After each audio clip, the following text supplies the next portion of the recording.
बिस्मिल्लाहिर्रहमानिर्रहीम। अस्सलामु अलैकुम नाजरीन, मैं हूं मोहम्मद इशफाक अंसारी, एडवोकेट, और आप देख रहे हैं मेरा social media channel just to law.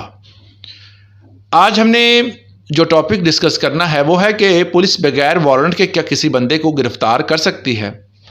पुराने ज़माने में, बल्कि अब भी बहुत सारी फिल्मों में ये सीन देखने को मिलता है कि एक पुलिस वाला किसी बड़े बंदे के घर में अगर कोई आता है तो वो कहता है जी हम आपको गिरफ्तार करने आए हैं। तो वो आगे से जवाब देता है जी आपके पास वारंट मौजूद है।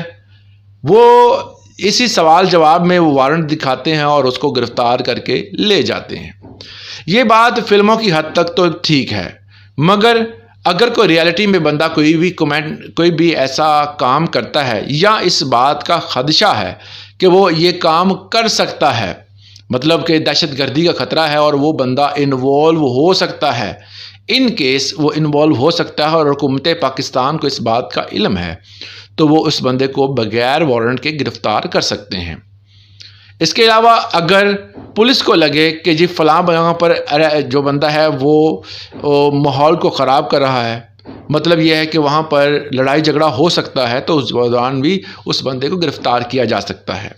और इसके साथ ही दो तरह के ऑफेंसेस होते हैं, कोगनाइजेबल और नॉन कोगनाइजेबल।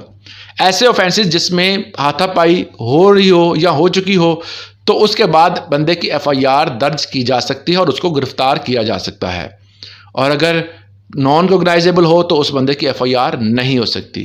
तो ये दो तरह के ऑफेंसेस होते हैं। अगर कोगनाइजेबल में ऑफेंस में आता है, मतलब कि नाकाबिले दस्तअंदाजी जराइम में आता है, तो और काबिल दस्तअंदाजी दोनों जराइम में अगर डिफरेंस आपको अगर मालूम है, अगर कोई ऑफेंस जो है वो काबिल दस्तअंदाजी जराइम में आता है तो उस बंदे को गिरफ़्तार किया जा सकता है, उसके लिए भी वारंट की ज़रूरत नहीं होती।